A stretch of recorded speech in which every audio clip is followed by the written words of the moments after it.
हाँ जी स्टूडेंट्स, ये अपना 30 सितंबर का ही लैक्चर है जिस च मैं तुहानू करवा रही सी ए क्रॉस बी तो बी क्रॉस ए की डिफरेंट सैट्स। उस तो अगे की है A cross B is equal to 5। 5 means की होंदा है empty set. 5 means empty set. कदों होंदा है A cross B means Cartesian product 5 कदों बनेगी वैन वन और both of A B are empty. जे सैट्स ए ਜਾਂ बी ਦੇ ਵਿੱਚੋਂ ਇੱਕ ਵੀ ਐਮਟੀ ਹੋ ਜਾਵੇ ਜਾਂ ਦੋਨੋਂ ਐਮਟੀ ਹੋ ਜਾਣ ਤਾਂ ਆਪਣੇ ਕੋਲੇ ਇਹਨਾਂ ਦੀ ਕਾਰਟੇशियन प्रोडक्ट ਕੀ ਹੋ ਜਾਂਦੀ ਹੈ 5 ਹੋ ਜਾਂਦੀ ਹੈ ਐਮਟੀ ਹੋ ਜਾਂਦੀ ਹੈ। ਠੀਕ ਹੈ, ਜੇ ਦੋਨਾਂ ਚੋਂ ਇੱਕ ਵੀ ਸੈੱਟ ਐਮਟੀ ਹੈ ਜਾਂ ਦੋਨੋਂ ਹੀ ਸੈੱਟ ਐਮਟੀ ਹੈ ਤਾਂ ਆਪਣੇ ਕੋਲੇ ਇਹਨਾਂ ਦੀ ਕਾਰਟੇशियन प्रोडक्ट ਕੀ ਹੋਏਗੀ 5 ਹੋਏਗੀ। ਦੇਖੋ ਇੱਕ ਦੇ ਵਿੱਚ ਕੋਈ ਐਲੀਮੈਂਟ ਹੀ ਨਹੀਂ ਹੈਗਾ 5 तो दूसरे दे विच चाहे 1 2 3 जिन्ने मर्जी एलीमेंट्स होन तो 5 ही वो लिखा जाएगा जो कार्टेशियन प्रोडक्ट लिखोगे। उस तो अगे है Cartesian product of N sets. जिस तरह आपां टू सैट्स की कार्टेशियन प्रोडक्ट कड्डी है जिहदे आपां दो सैट ए तो बी लत्ते सी, उवें ही आपां एन सैट्स की कार्टेशियन प्रोडक्ट कढ़ सकते हैं। एन सैट्स आप किस तरह लै सकते हैं जिमें A1 A2 सोन AN। ठीक है, A1 A2 सोन AN अपने कोले की हो जाएंगे एन सैट्स हो जाएंगे। तो इन्हां दी जिहड़ी कार्टेशियन प्रोडक्ट है वो आप इस तरह लिखेंगे सब दे विच क्रॉस दा साइन पा के। ठीक है, A1 cross A2 cross AN। ठीक है, एक ही Cartesian product of N sets हो जाएंगे। हरेक दे विचों तुसीं एलीमेंट्स लै लैने हैगे तो इन्हां दी जिहड़ी प्रोडक्ट दे एलीमेंट्स होंगे उन्होंने किस तरह लिखोगे A1 A2 सोन AN। वेयर A1 किहदा एलीमेंट होएगा A1 कैपिटल A1 दा, स्मॉल A2 किहदा एलीमेंट होएगा कैपिटल A2 दा, स्मॉल AN किहदा एलीमेंट होएगा कैपिटल AN दा। क्लीयर, इस तरह तुसी एन सैट्स दी भी कार्टेशियन प्रोडक्ट लिख सकते हो। तो इस कार्टेशियन प्रोडक्ट नूं तुसी जे शॉर्ट दे विच लिखना होवे तां इस तरह लिख सकते होगे। ठीक है, 5 I is equal to 1 to n AI। ये उस तरह है, ये जरा साइन है ये प्रोडक्ट जो आपने प्रोडक्ट शो करनी होंगी है उदों लगाने हैं जिमें कि जदों आपने सम शो करना होंदा आपां सिग्मा लगाने हैं। ठीक है, उस तो अगे अपने कोले की आ जाता है आर्टिकल आ जाता है आर्टिकल 15। ये तुसी देखो ध्यान नाल कि A cross B union C is equal to आपने शो करना है A क्रॉस B। ठीक है, A क्रॉस B फिर यूनियन का साइन A क्रॉस C। ठीक है, ये चीज़ आपने शो करनी है। देखो इस तरह का कोई भी रिजल्ट जो भी आएगा आपने प्रूफ करना है। मैं तुहानू मैथड दसांगी एक एग्जाम आर्टिकल के थ्रू, बाकी दूसरा उस तरीके नाल करना है। देखो दोनों सेम ही है, सिर्फ यूनियन की जगह पर की आ गया इंटरसैक्शन का साइन आ गया, बाकी सारा कुछ अपना सेम ही चलेगा। मैं तुहानू दस दी किस तरह करना होएगा। जो भी आपने रिजल्ट शो करना आप हमेशा की करांगे लैफ्ट हैंड साइड तो शुरू करांगे तो राइट हैंड साइड अपने को रिजल्ट आ जाएगा। क्लीयर, तो सब तो पहला आपने की कीता लैफ्ट हैंड साइड का जो रिजल्ट कोई एलीमेंट ले ले, क्योंकि एक कार्टेशियन प्रोडक्ट है। देखो है ना, कार्टेशियन का साइन है कार्टेशियन प्रोडक्ट है। आपने की कीता देखो हुण तुसी की मनना है A is one set and B union C is one set, क्योंकि देखो कार्टेशियन प्रोडक्ट A तो B यूनियन C दे विच हैगी। ठीक है, तीन दे विच नहीं हैगी, दो है, दो सैट है तुहाडे कोले, एक सैट A है एक सैट है B यूनियन C। ब्रैकेट भी पाई हुई है ना, यह कि एक सैट है तो इन्हां दोनों सैट्स दे विचकार प्रोडक्ट पाउण करके यह अपने कोले सिर्फ दो ही सैट है। एक प्रोडक्ट पाई हुई हैगी तो मीनस दो अलग अलग सैट है। तो आपने की लता any element belongs to this Cartesian product ले लिया AB। ठीक है, AB any element belongs to this Cartesian product. तो कार्टेशियन प्रोडक्ट की डेफिनेशन के अकॉर्डिंग जो फस्ट कंपोनेंट होंदा वो फस्ट सैट का होंदा है ना। AB belongs to A cross B union C लता फस्ट कंपोनेंट फस्ट सैट का एलीमेंट होंदा। ਤੇ ਸੈਕਿੰਡ ਕੰਪੋਨੈਂਟ ਸੈਕਿੰਡ ਸੈੱਟ ਦਾ ਹੁੰਦਾ ਹੈ। ਤਾਂ ਆਪਾਂ ਨੇ ਇਹਨੂੰ ਇਸੇ ਤਰ੍ਹਾਂ ਲਿਖ ਲਿਆ, A belongs to capital A ਹੋ ਗਿਆ ਐਂਡ, ਠੀਕ ਹੈ, ਜਦੋਂ ਆਪਾਂ ਇਹਨੂੰ ਖੋਲ੍ਹ ਕੇ ਲਿਖਦੇ ਹਾਂ ਉਦੋਂ ਐਂਡ ਪਾਉਣੇ ਹੈਗੇ, B belongs to B union C ਹੋ ਗਿਆ ਗਾ। ਠੀਕ ਹੈ ਬੇਟਾ। ਉਸ ਤੋਂ ਬਾਅਦ ਹੁਣ ਇਹ ਤਾਂ ਉਵੇਂ ਰਹੇਗਾ, A belongs to capital A, ਜਿਹੜਾ ਹੁਣ B belongs to B union C ਹੈ। ਤਾਂ ਬੇਟਾ ਇੱਥੇ ਤੁਸੀਂ ਧਿਆਨ ਰੱਖਣਾ, ਯੂਨੀਅਨ ਦਾ ਮਤਲਬ ਕੀ ਹੁੰਦਾ, ਔਰ। ਕੋਈ ਐਲੀਮੈਂਟ ਜੇ ਯੂਨੀਅਨ ਨੂੰ ਜਾ ਰਿਹਾ ਹੈਗਾ ਤਾਂ ਉਹਦਾ ਮਤਲਬ ਕੀ ਹੈ, ਯੂਨੀਅਨ ਦੀ ਜਗ੍ਹਾ 'ਤੇ ਆਪਾਂ ਔਰ ਲਿਖ ਸਕਦੇ ਹੈਗੇ। ਮੀਨਸ ਕੀ ਹੈ ਇਹਦਾ, ਜਾਂ ਤਾਂ ਉਹ ਐਲੀਮੈਂਟ B ਦਾ ਹੋਏਗਾ ਜਾਂ ਉਹ ਐਲੀਮੈਂਟ ਕਿਹਦਾ ਹੋਏਗਾ, C ਦਾ ਹੋਏਗਾ। ਠੀਕ ਹੈ। ਯੂ ਦਾ ਮਤਲਬ ਕੀ ਹੁੰਦਾ, ਔਰ ਮੀਨਸ ਜਾਂ ਤਾਂ ਉਹ ਐਲੀਮੈਂਟ B ਦਾ ਹੋਏਗਾ ਜਾਂ ਉਹ ਐਲੀਮੈਂਟ ਕੀ ਹੋਏਗਾ, C ਦਾ ਹੋਏਗਾ। ਕਿਉਂਕਿ ਜੇ ਦੋਨਾਂ ਦੇ ਵਿੱਚ ਇੱਕ ਨੂੰ ਵੀ ਚਲਾ ਜਾਂਦਾ ਹੈ, ਐਲੀਮੈਂਟ ਯੂਨੀਅਨ ਦੇ ਵਿੱਚ ਚਲਾ ਜਾਂਦਾ ਹੈਗਾ। ਠੀਕ ਹੈ। ਤਾਂ ਆਪਾਂ ਨੇ ਇਹਨੂੰ ਇਸੇ ਤਰੀਕੇ ਨਾਲ ਹੀ ਲਿਖਿਆ ਕਿ B ਬਿਲੋਂਗਸ ਟੂ, ਆ ਬਿਲੋਂਗਸ ਟੂ ਦਾ ਸਾਈਨ ਹੁੰਦਾ ਬੇਟਾ, B belongs to capital B ਔਰ B belongs to capital C। Clear. ਉਸ ਤੋਂ ਬਾਅਦ ਕੀ ਕਰਾਂਗੇ, ਹੁਣ ਆਪਾਂ ਇਹਨਾਂ ਨੂੰ ਅੱਡ ਅੱਡ ਤੋੜ ਕੇ ਲਿਖ ਲਵਾਂਗੇ। A belongs to A capital A, ਇਹਨੂੰ ਇਕੱਠਾ ਕਰ ਲਿਆ, ਠੀਕ ਹੈ, ਇਹਨੂੰ ਇਹਦੇ ਨਾਲ ਵੀ ਲਿਖ ਲਿਆ and B belongs to capital B, ਫਿਰ ਇਸ 'ਤੇ ਇੱਕ ਬ੍ਰੈਕਟ ਪਾ ਲਈ ਆਪਾਂ ਨੇ, ਔਰ, ਠੀਕ ਹੈ, ਔਰ ਦਾ ਸਾਈਨ ਜਿਹੜਾ ਵਾਲਾ ਔਰ ਸੀਗਾ ਇਹ ਇੱਥੇ ਆ ਗਿਆ, ਫਿਰ ਬ੍ਰੈਕਟ ਪਾ ਕੇ ਹੁਣ A belongs to capital A and B belongs to capital C। ਇਹ ਆਪਾਂ ਨੇ ਕੀ ਕੀਤਾ, ਜਿਹੜਾ A belongs to capital A ਸੀ ਨਾ, ਇਹ ਦੋਨਾਂ ਦੇ ਨਾਲ ਲਿਖ ਲਏ ਤੇ ਔਰ ਜਿਹੜਾ ਬਾਹਰ ਚਲਾ ਗਿਆ, ਆ ਬ੍ਰੈਕਟ ਆ ਗਈ। A belongs to capital A and B belongs to capital C। Clear. ਹੁਣ ਆਪਾਂ ਇਹਨੂੰ ਫਿਰ ਵਾਪਸ ਸਿੰਬਲਸ ਦੇ ਵਿੱਚ ਲੈ ਕੇ ਆਵਾਂਗੇ। ਜਦੋਂ ਇਹਨੂੰ ਸਿੰਬਲਸ 'ਚ ਲੈ ਕੇ ਜਾਵਾਂਗੇ, ਇਹ ਆਪਾਂ ਜਿਵੇਂ ਕਾਰਟੀਜ਼ਨ ਪ੍ਰੋਡਕਟ ਲਿਖਦੇ ਹੈਗੇ ਉਸ ਤਰ੍ਹਾਂ ਲਿਖਾਂਗੇ ਕਿ AB, ਠੀਕ ਹੈ, ਇੱਕ ਪੇਅਰ ਬਣ ਗਿਆ, ਬਿਲੋਂਗਸ ਟੂ ਕਿਹਨੂੰ ਜਾ ਰਿਹਾ, A ਕ੍ਰੋਸ B। ਠੀਕ ਹੈ। ਐਂਡ ਦੀ ਜਗ੍ਹਾ 'ਤੇ ਆਪਾਂ ਨੇ ਕੀ ਲਿਖਤਾ, ਕ੍ਰੋਸ ਲਿਖ ਦਿੱਤਾ, A ਕ੍ਰੋਸ B। ਔਰ ਆਪਣਾ ਉਸੇ ਤਰ੍ਹਾਂ ਹੀ ਪਿਆ, ਇਹਨਾਂ ਨੂੰ ਇਕੱਠਾ ਕਰ ਲਿਆ, A ਅਤੇ B ਦੋਨੋਂ ਜਿਹੜਾ ਪੇਅਰ ਹੈਗਾ ਇਹ ਬਿਲੋਂਗਸ ਟੂ ਕਿਹਨੂੰ ਚਲਾ ਗਿਆ, A ਕ੍ਰੋਸ C ਨੂੰ ਚਲਾ ਗਿਆ। ਕਲੀਅਰ। ਹੁਣ A ਨੂੰ ਚਲਾ ਗਿਆ ਹੈਗਾ, ਓਕੇ। ਉਸ ਤੋਂ ਬਾਅਦ ਹੁਣ ਅਗਲੇ ਸਟੈਪ 'ਚ ਆਪਾਂ ਕੀ ਲਿਖਾਂਗੇ, ਅਗਲੇ ਸਟੈਪ ਦੇ ਵਿੱਚ ਆਪਾਂ ਲਿਖਾਂਗੇ AB। ਦੇਖੋ AB ਹੁਣ A ਕ੍ਰੋਸ B ਨੂੰ ਵੀ ਜਾ ਰਿਹਾ ਹੈਗਾ, AB he element A cross C ਨੂੰ ਵੀ ਜਾ ਰਿਹਾ। ਵਿੱਚ ਸਾਈਨ ਕਾਹਦਾ ਹੈਗਾ, ਔਰ ਦਾ ਸਾਈਨ ਹੈਗਾ। ਠੀਕ ਹੈ। ਵਿੱਚ ਸਾਈਨ ਹੈਗਾ ਆਪਣੇ ਕੋਲ, ਔਰ ਦਾ ਸਾਈਨ ਹੈ। ਹੁਣ ਇਹ ਦੋਨਾਂ ਨੂੰ ਹੀ ਜਾ ਰਿਹਾ ਹੈਗਾ ਤਾਂ ਔਰ ਦੀ, ਕਿਉਂਕਿ ਔਰ ਦਾ ਮਤਲਬ ਕੀ, ਮੈਂ ਤੁਹਾਨੂੰ ਦੱਸਿਆ ਸੀ ਯੂਨੀਅਨ।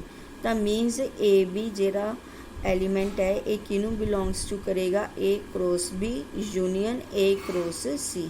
ਇਸ ਸਟੈਪ ਦੇ ਵਿੱਚ ਆਪਾਂ ਨੇ ਕੀ ਕੀਤਾ, ਇਕੱਠਾ ਕਰ ਦਿੱਤਾ ਗਾ। ਔਰ ਦੀ ਜਗ੍ਹਾ 'ਤੇ ਆਪਾਂ ਨੇ ਵਾਪਸ ਯੂਨੀਅਨ ਦਾ ਸਾਈਨ, ਕਿਉਂਕਿ ਯੂਨੀਅਨ ਦੀ ਜਗ੍ਹਾ 'ਤੇ ਹੀ ਔਰ ਪਾਇਆ ਸੀ, ਹੁਣ ਔਰ ਦੀ ਜਗ੍ਹਾ 'ਤੇ ਵਾਪਸ ਆਪਾਂ ਨੇ ਕੀ ਕਰ ਦਿੱਤਾ ਗਾ, ਯੂਨੀਅਨ ਦਾ ਸਾਈਨ ਪਾ ਦਿੱਤਾ ਗਾ। ਅਤੇ ਇਹ ਵੀ ਦੋਨਾਂ ਨੂੰ ਹੀ ਜਾ ਰਿਹਾ ਸੀਗਾ, belongs to A cross B union A cross C। Element ਆਪਾਂ ਕਿਹਦਾ ਲੈ ਕੇ ਚੱਲੇ ਸੀ, A cross B union C ਦਾ, ਕਿਸ 'ਚ ਚਲਾ ਗਿਆ, A cross B union A cross C 'ਚ ਚਲਾ ਗਿਆ।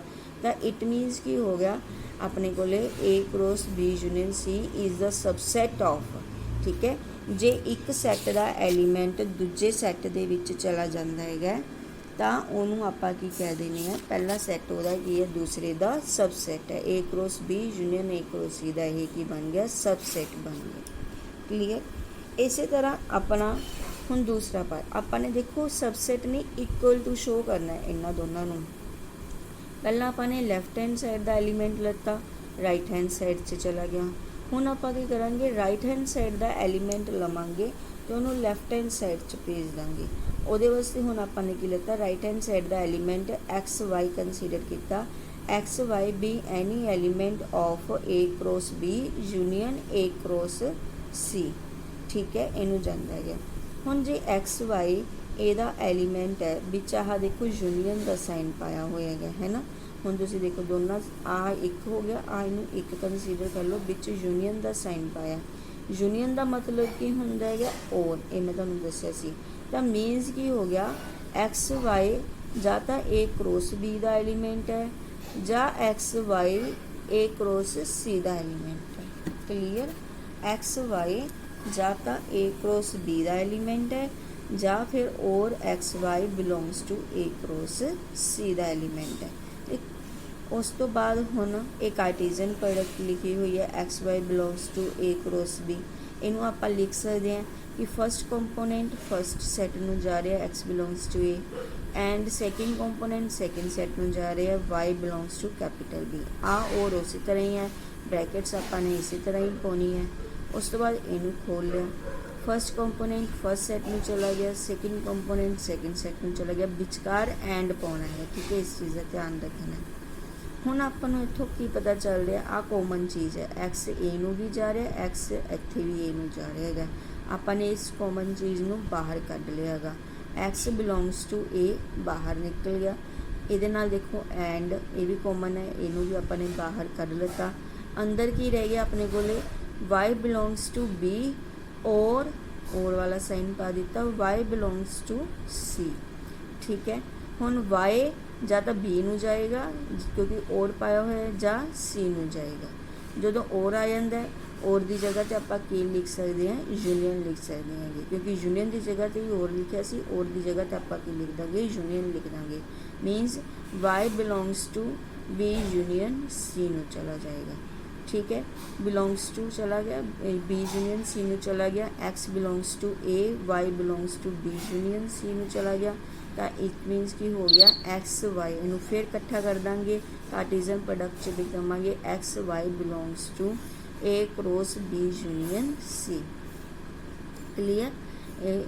हुण ये देखो ये की अपनी लैफ्ट हैंड साइड है, ये आपां ने एलीमेंट किहदा लता सी, राइट हैंड साइड का लता सीगा, किस चला गया, लैफ्ट हैंड साइड चला गया। तो it means right hand side is the subset of left hand side from 1 and 2। This is question 1, this is question 2। Left hand side right hand side दी subset है, right hand side left hand side दी subset है। It means ये दोनों result की है आपस दे which equal है।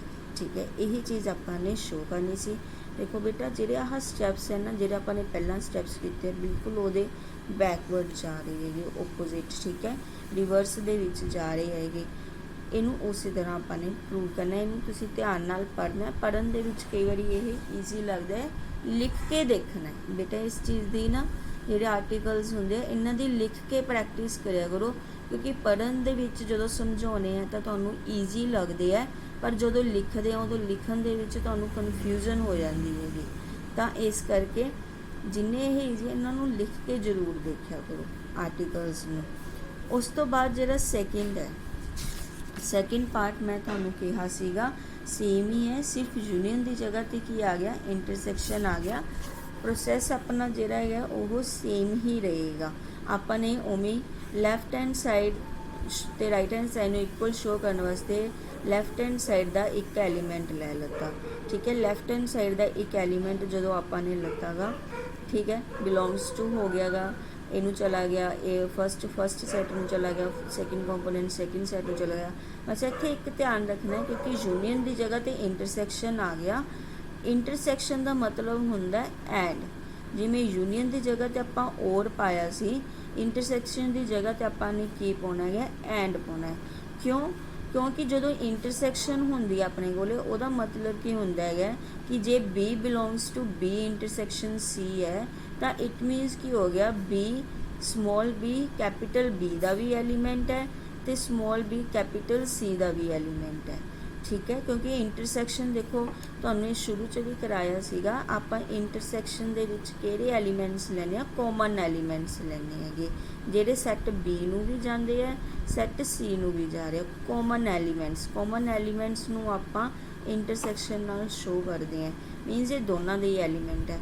यूनीअन दे विच की हुंदा है, आपां सारे एलीमेंट्स लैने, उह चों हो सकदा ओह बी नूं जांदा होवे जां सी नूं जांदा होवे, हो सकदा दोनों नूं भी जांदा होवे। ठीक है, मीनस इस चीज़ का आपां नूं पता नहीं हुंदा कि वो किहड़े सैट नूं जा रहा, पर इंटरसैक्शन का मतलब आपां नूं पता ही है कि वो कॉमन एलीमेंट है, दोनों सैट्स नूं ही जा रहा है। इस करके आपां B belongs to capital B and B belongs to capital C दोनों नूं जा रहा। उस तो बाद उमें अलग अलग कर लेना है, फिर इन्हों बाकी सारा प्रोसैस जिहड़ा तुहाडा सेम रहेगा। तो ਇਹਦਾ ਇਨਵਰਸ ਸੈਕਿੰਡ ਪਾर्ट भी इस तरह ही रहेगा। ठीक है बेटा। उस तो बाद अपने कोले जिहड़ा हैगा नैक्सट थ्योरम दे विच की है, let A B a non empty set such that A cross B is equal to A cross C, show that B is equal to C. Clear. ਆਪਾਂ ਨੂੰ कोई भी ए नॉन एम्प्टी सैट दिता है, क्या रिजल्ट अपने कोले होल्ड करता है कि ए गिवन है चीज़ ਆਪਾਂ ਨੂੰ A cross B is equal to A cross C. ਆਪਾਂ ने की शो करना है कि B is equal to C show करना है। देखो ये चीज़ तुहानू पिछे भी दसी सीगी ना कि A cross B and B cross A की हुंदे है, डिफरेंट हुंदे है ये। ठीक है, are different sets if A not equal to B। हुण इत्थे भी आपां ने उही चीज़ है, दो कार्टेशियन प्रोडक्ट्स नू इक्वल दिता है। जे दो कार्टेशियन प्रोडक्ट नू इक्वल दिता है, ए तो इक्वल आपां नू शो हो ही रहेगा, बी इज इक्वल टू सी होएगा, ताइयों ये कार्टेशियन प्रोडक्ट अपने कोले इक्वल होएगी। इस करके आपां ने हुण शो करना है इत्थे कि बी इज इक्वल टू सी। इनू शो करने वास्ते आपां कित्थों शो करांगे? देखो जदों भी इक्वल टू शो करना, मैं तुहानू दस्सिया सीगा आपां ने की करना है, एक लैफ्ट हैंड साइड जिवें B is equal to C show करना है, आपां की करांगे लैफ्ट हैंड साइड का एलीमेंट लवांगे, उन्होंने सी च शो कर देंगे, फिर सी का एलीमेंट लवांगे, उन्होंने बी च शो कर देंगे, सबसेट शो करांगे जिवें उपर थ्योरम च कीता सी। वही चीज़ इत्थे अप्लाई करते हैं। आपां ने बी भी any element of capital B ले लिया। ठीक है, such that A B belongs to A cross B हो गया फॉर एवरी ए आपां ने कैपिटल ए का एलीमेंट लगता। ठीक है, ये अपने कार्टेशियन प्रोडक्ट की डेफिनेशन। बट आपां नूं ये चीज़ गिवन है A cross B is equal to A cross C, तो आपां ए क्रॉस बी की जगह तो ए क्रॉस सी लिख सकते हैं।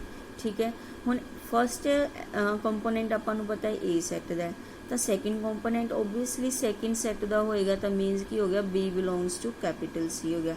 एलीमेंट आपां बी किहदा लत्ता सी, कैपिटल बी का लत्ता सी, चला किस च गया, सी च चला गया, तो इट मीनस कि हो गया B is subset of C. Clear, easy है। हुण दूसरे पासों आ जाएंगे राइट हैंड साइड। हुण आपां ने कैपिटल सी का एनी एलीमेंट सी ले लिया। ठीक है, तो आपां इत्थे कार्टेशियन प्रोडक्ट लिख सकते हैं, A C belongs to A cross C for every A किहदा है, कैपिटल ए का कंपोनेंट है। क्लीयर। तो हुण ए क्रॉस सी आपां नूं ए क्रॉस बी दे इक्वल गिवन है, तो आपां लिख सकते हैं ए क्रॉस सी की जगह तो A cross B. According to definition first component first set the second component second set the element, तो means C belongs to capital B चला हो गया। सी एलीमेंट आपां ने कैपिटल सी का लत्ता सी, चला बी दे विच गया, तो it means C subset of B from 1 and 2। B C का सबसेट है, सी बी का सबसेट है, इट मीनस दोनों की हो जाएंगे इक्वल हो जाएंगे। क्लीयर बेटा।